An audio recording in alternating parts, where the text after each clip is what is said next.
చూస్ country delight, live better. ఇప్పుడే country delight app ని download చేసుకోండి.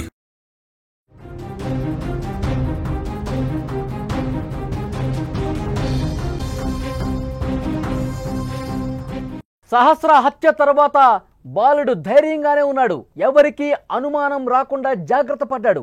ఎప్పట్లాగే స్కూలుకి వెళ్ళిపోయాడు నిందితుడు. స్కూల్లో విచారించిన సమయంలో పోలీసులకు కట్టు కథ కూడా చెప్పాడు. సహస్ర ఇంటి నుంచి కేకలు విన్నానంటూ పోలీసుల ముందు చెప్పాడు. తనను విచారించినట్టు ఇంట్లో వాళ్ళకి చెప్పొద్దని చెప్పాడు బాలుడు. కత్తిని కడిగి రిఫ్రిజిరేటర్ మీద పెట్టాడు. రక్తం అంటిన టీషర్ట్ను వాషింగ్ మిషన్లో పడేశాడు. పోలీసులకు ఈ విషయాలు మొత్తం కూడా చెప్పాడు బాలుడు. సాఫ్ట్వేర్ ఇచ్చినటువంటి క్లూతోనే బాలుడు హంతకుడని నిర్ధారించారు పోలీసులు. 2 తెలుగు రాష్ట్రాల్లో సంచలనంగా మారిన సహస్ర హత్య కేసులో నిందితుడు 10వ తరగతి పక్కింటి బాలుడుగా తెలిసి అందరూ కూడా షాక్ అయిపోయారు. 5 రోజులుగా సాగిన ఈ మిస్టరీలో బయటపడిన ఊహించినటువంటి ట్విస్ట్ ఒకటి బయటపడింది. సమాజాన్ని కళ్ళు బైర్లు కమ్మేలా చేసింది ఆ షాక్. నిందితుడు బాలుడే అయినా ఎలాంటి క్లూ లేకుండా చాలా జాగ్రత్తగా పడ్డాడు, జాగ్రత్తగా ప్లాన్ చేసుకున్నాడు. హత్య తర్వాత కూడా తెలివిగా ప్రవర్తించాడు. తనపై అనుమానం రాకుండా చూసుకున్నాడు. కానీ చివరికి సాఫ్ట్వేర్ ఇంజనీర్ ఇచ్చినటువంటి క్లూతో దర్యాప్తు చేపట్టిన పోలీసులు వాడే నిందితుడు అని తేల్చేశారు. హత్య జరిగిన తర్వాత 2 రోజులకే బాలుడిని పోలీసులు విచారించారు. అయితే తనపై అనుమానం రాకుండా కట్టు కథలు చెప్పాడు. ఆ సమయంలో డాడీ డాడీ అంటూ సహస్ర అరుపులు నాకు వినిపించాయి. ఆ సమయంలో ఏదో జరిగిందని చెప్పి నాకు అనిపించింది అని పోలీసులకి విషయం చెప్పాడు. ఆ కేకలు తాను విన్నాను అని కూడా చెప్పాడు. విచారిస్తున్నటువంటి పోలీసులతో మీ పని కాగానే, ఇది చాలా జాగ్రత్తగా వినాలి, మీ పని అయిపోగానే నన్ను ఇంటికి పంపించేయండి, నన్ను పిలిచి విచారించిన విషయం మా ఇంట్లో చెప్పొద్దు అంటూ పోలీసులతో అన్నాడంట. హత్య జరిగిన తర్వాత సహస్ర ఇంటికి ఎలా వచ్చాడో అదే దారిలో తాను వెళ్ళిపోయాడు.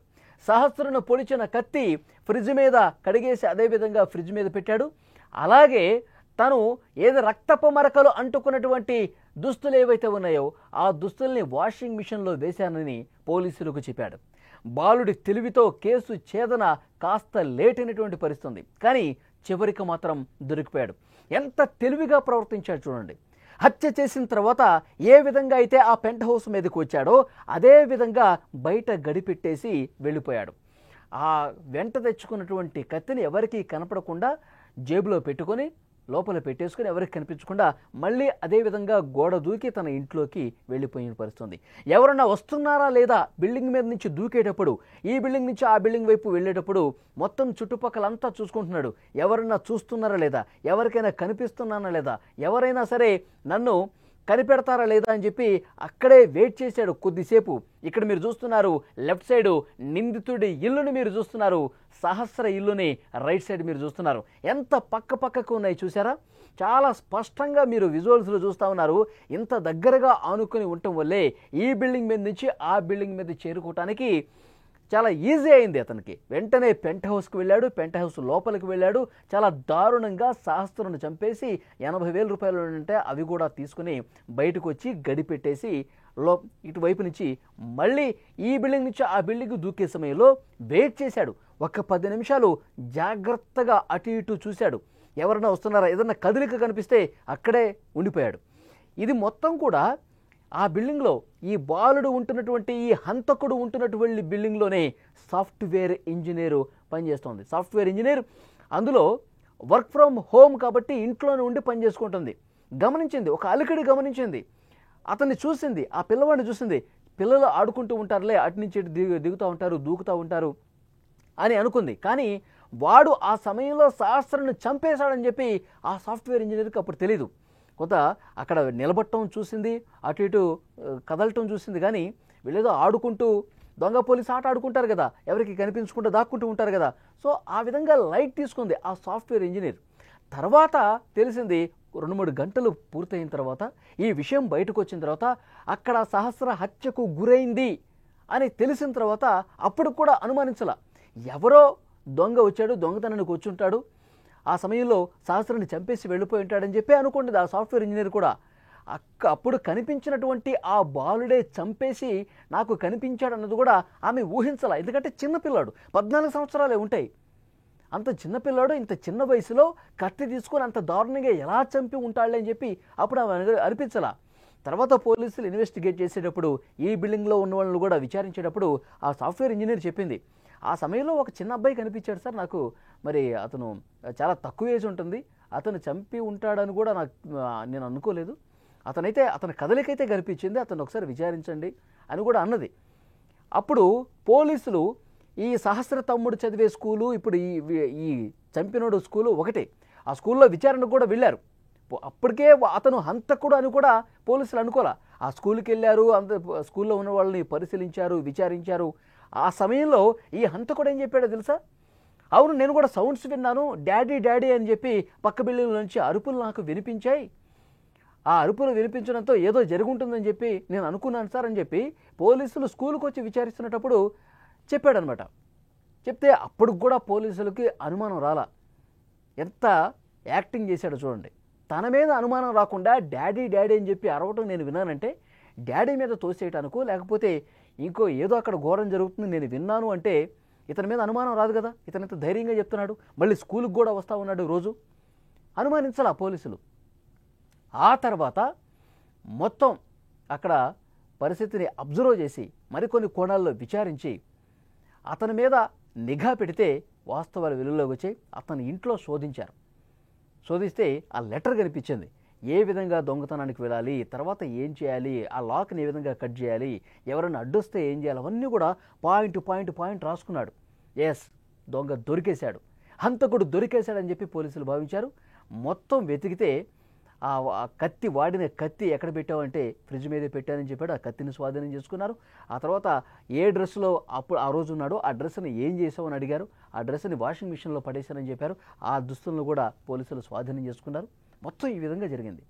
ఇంకా నువ్వు ఏం చేస్తావు రెగ్యులర్గా, అసలు నువ్వు ఈ విధంగా చేయడానికి రీజన్ ఏంటి, నువ్వు సినిమాలు ఏం చూస్తావు అంటే మొత్తం ఒప్పుకున్నాడు. ఓటీటీల్లో నేను చూస్తాను, క్రైమ్ స్టోరీలు చూస్తాను, యూట్యూబ్లో చాలా క్రైమ్స్ చూశాను, దొంగతనం ఏ విధంగా చేయాలో కూడా కొన్ని వీడియోలు నేను చూశాను, ఇవన్నీ కూడా పోలీసుల విచారణలో ఒప్పుకున్నాడు. ఎంత దారుణం చూడండి. 14 సంవత్సరాల వయసుకే 10వ తరగతి చదువుతున్నటువంటి ఒక బాలుడు అంత చిన్న వయసులో ఒక పాపని అంత దారుణంగా పొడిచి చంపాలన్న ఆలోచన రావటం, ఒక సైకో మైండ్ సెట్తో బిహేవ్ చేయటం, ఒక క్రిమినల్ మైండ్తో అతను ఉండటం అనేది ఇది విన్న వాళ్ళందరూ కూడా షాక్ అయిపోతున్నారు. ఆ బాలుడిని, వాడు అసలు బాలుడు కాదు, వాడెంత క్రూయల్గా బిహేవ్ చేశాడు, వాడిని మాకు అప్పగించండి, వాడిని నడ్డి రోడ్డు మీద మేము చంపేస్తాం, లేదంటే మీరు నా ఉరి తీయండి అంటూ అక్కడ స్థానికులు మాట్లాడుతున్నారు. నిజంగా 5 రోజుల పాటు పోలీసులు కూడా సరిగ్గా నిద్రపోయి ఉండరు. అసలు అంత తెలివిగా ఏ విధంగా తప్పించుకున్నాడు. బయట గేట్ లోపలికి వెళ్ళటం, బయటికి రావటం ఇది ఉంటే మాత్రం సీసీ ఫుటేజ్లో రికార్డ్ అయ్యేది, ఆన్ ది స్పాట్ ఆ రోజు సాయంత్రానికే కనుక్కునేవాళ్ళు. కానీ వీడు టెర్రస్ మీద పెంట్ హౌస్లోకి ఈ ఇంటి నుంచి ఆ ఇంట్లోకి రావటం, ఈ విధంగా చేయటం వల్ల పైన ఎలాంటి సీసీ కెమెరాస్ లేవు కాబట్టి వాడు ఎలా వచ్చాడో ఎలా దూకాడో కూడా కనిపెట్టలేకపోయారు. పోలీసులకి ఒక సవాలుగా మారింది. మరి ఈ బిల్డింగ్లో ఉన్న వాళ్ళందరినీ విచారించారో ఏమీ ఆధారం దొరకలా. వీడు చిన్నపిల్లాడు, ఈ బిల్డింగ్లో ఉన్న వాళ్ళందరూ ఎవరెవరు ఉంటారో అద్దెకి అన్నీ విచారిస్తే ఇతనేమో చిన్నపిల్లాడు, వీడు చేసి ఉంటాడని చెప్పి అనుమానం కలగలేదు. అందుకే ఇది పెద్దవాళ్లే చేసి ఉంటారు, 25 సంవత్సరాలు ఉన్న యువకుడే చేసి ఉంటాడని చెప్పి పోస్ట్మార్టం రిపోర్ట్లో ఒక ఆధారం బయటపడింది, ఒక అంచనా బయటపడింది. కాబట్టి ముందుగా అతని మీద అనుమానం రాకపోవటానికి, ఎలాంటి ఆధారం దొరక్కపోవటానికి రీజన్ ఇది. ఆ తర్వాత రోజు స్కూల్కి వెళ్ళేవాడు. సోమవారం జరిగితే మంగళవారం, బుధవారం, గురువారం అంతా స్కూల్కి వెళ్ళేవారు. ఘటన జరిగిన రోజు ఇతను స్కూల్కి రాలేదు, ఇది కూడా గుర్తించారు పోలీసులు. అనుమానం బలపడటానికి ఇది కూడా ఒక రీజన్. సో డెఫినెట్గా అతను స్కూల్కి వెళ్ళటం రావటం యథావిధిగా అదే గల్లీల్లో మంగళవారం సాయంత్రం, బుధవారం సాయంత్రం అతను క్రికెట్ ఆడుకుంటూ అందరి పిల్లలతో మామూలుగానే రెగ్యులర్గా ఎట్లా కనిపిస్తాడో అట్లాగే కనిపించాడు. అక్కడ ఉన్న స్థానికులకు కూడా, అక్కడ ఉన్న కుటుంబాలకు కూడా ఏమాత్రం అనుమానం రాకుండా అంత బాగా యాక్ట్ చేశాడు. ఒక పాపని చంపేసి, పొడిచి చంపేసి, మళ్ళీ ఏమీ ఎరగనట్టు, ఏమీ తెలియనట్టు పోలీసులు అంతకుముందు విచారించినప్పుడు కూడా వాళ్ళు డాడీ డాడీ అని చెప్పి అరుపులు వినిపించాయని చెప్పి పోలీసులతోనే మళ్ళీ మాట్లాడటం, ఇదంతా దాచేసి వాడు ఇంత చేస్తే వాళ్ళ పేరెంట్స్కి తెలుసా ఈ విషయం? ప్రస్తుతం వాళ్ళ పేరెంట్స్ను కూడా పిలిచి విచారిస్తూ ఉన్నారు. మీకు తెలుసా లేదా, మీతో చెప్పాడా లేదా ఈ విధంగా చేసినట్టు?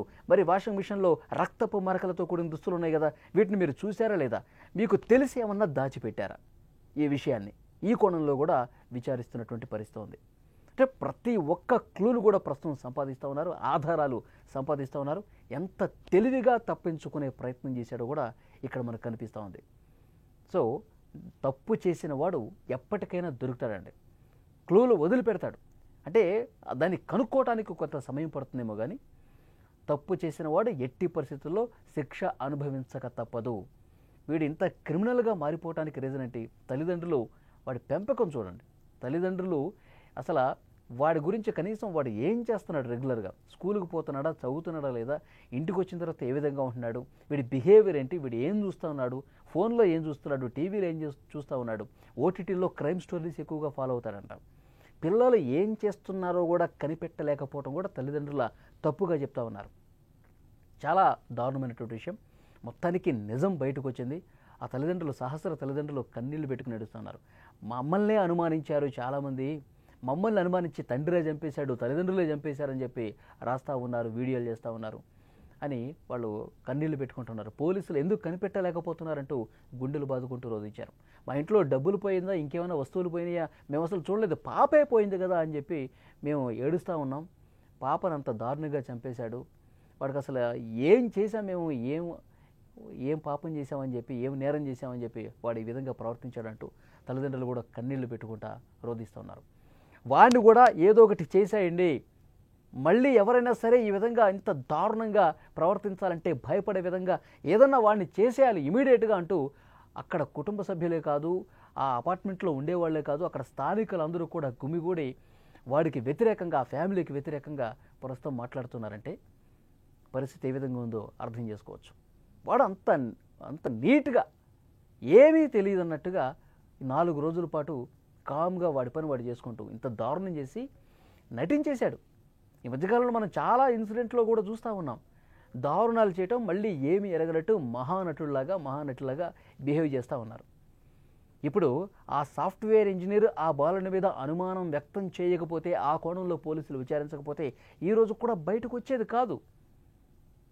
అంత బాగా యాక్ట్ చేశాడు. రెగ్యులర్గా స్కూల్కి పోతున్నాడు, వస్తున్నాడు, సాయంత్రం ఆడుకుంటున్నాడు, మళ్ళీ స్కూల్కి పోతాను ఉన్నాడు. ఒకళ్ళని చంపేసి ఇంత ప్రశాంతంగా ఎలా నటించగలిగాడు? అంటే సినిమాల ప్రభావం, ఓటీటీల ప్రభావం, దారుణమైన నేరాలు చేసి చంపేసి ఈ విధంగా ప్రశాంతంగా ఉండటం అనేది వాటి ప్రభావమే అని చెప్తున్నారు. ఈ బాలుడిని ఏం చేయాలి? ఈ వీడియో చూస్తున్న ప్రతి ఒక్కరూ స్పందించండి. 5 రోజుల పాటు ముప్పు తిప్పులు పెట్టాడు పోలీసులను కూడా. కొన్ని వందల సీసీ ఫుటేజీలు పరిశీలించారు, కొన్ని వందల మందిని వాళ్ళు అనుమానం వ్యక్తం చేశారు, కొంతమందిని పిలిచారు, విచారించారు. సరిగ్గా పోలీసులు టైంకి భోజనం కూడా చేసి ఉండరు. ఒక చిన్న పాపని చంపేస్తే బాధ ఉంటుందిగా. మరి అలాంటి హంతకుడు ఈ 14 ఏళ్ల బాలుడిని ఏం చేయాలి? మళ్ళీ ఈ విధంగా ఎవడు దారుణాలు చేయకుండా ఉండాలంటే వీడికి ఎలాంటి శిక్ష వేయాలి? తప్పకుండా మీరు స్పందించండి, కామెంట్ రూపంలో తెలియజేయండి.